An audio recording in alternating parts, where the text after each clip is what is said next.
So Dale, Vince, well, welcome to both of you. But Dale, let me start with you. Trevor Nielsen, who was a big supporter of groups like Just Stop Oil, came out in the Sunday Times last week and said it's become disruption for the sake of disruption. Working people trying to get to their jobs, dropping kids off at school, or just enjoying themselves. There's now a case where pink-haired, tattooed and pierced protesters stand in front of the cars so their kid is late, for example. It's just performative. It's not accomplishing anything. I actually believe it's become counterproductive. And I just feel like that has to be said by someone involved in the beginnings of what it's become.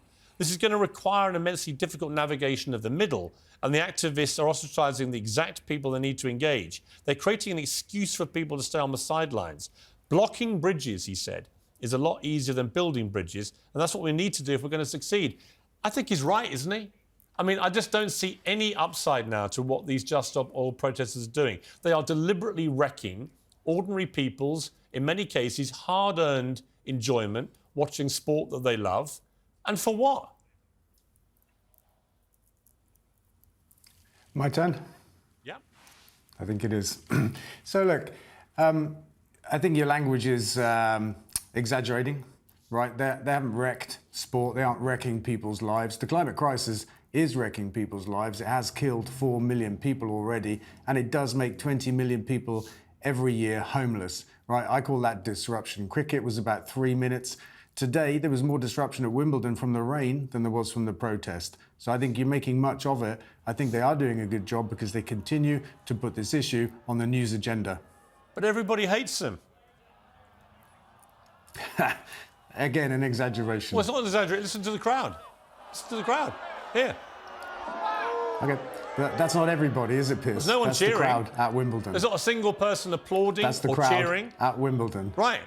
That whole crowd at Wimbledon, like the whole crowd at Lord's, I was there for that.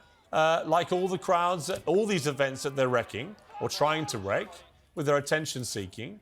The truth is the British public are absolutely sick and tired of this. It's just not working.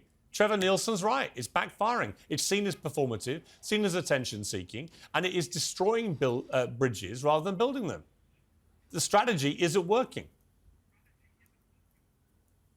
Well, I disagree with you and with Trevor.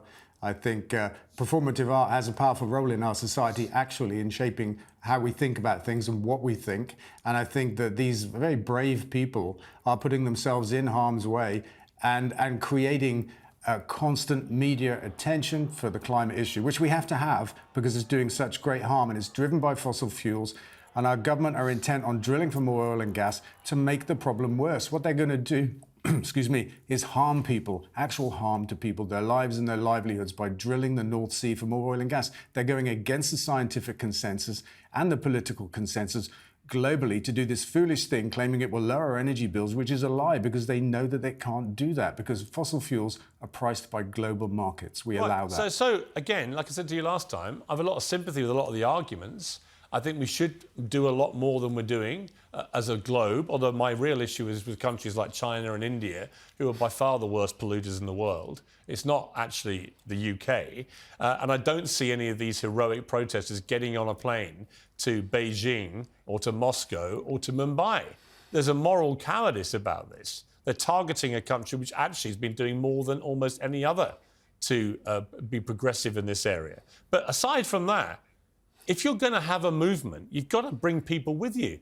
I don't know anybody, literally anyone, who is watching these scenes time and again at all these sporting events and thinking, that's going to make me join this movement. It actively puts people off.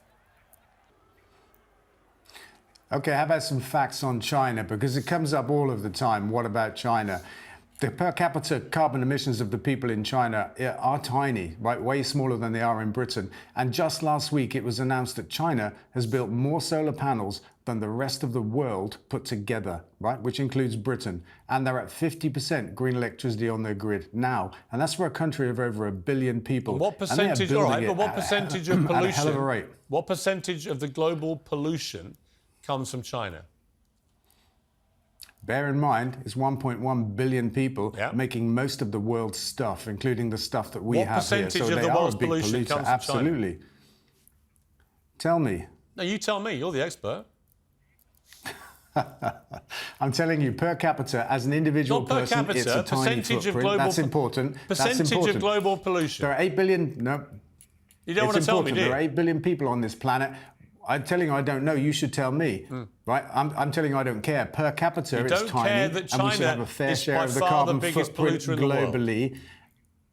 They built more solar power than the rest of the world put together, Piers, and they're at 50% green on their electricity grid. I say those are amazing achievements when you say, what about China? Yeah, I say they produce more than a quarter of the world's pollution. And I don't see anyone from Greta Thunberg to you guys getting out there to Beijing and shouting at them or wrecking their sporting events. And we all know why.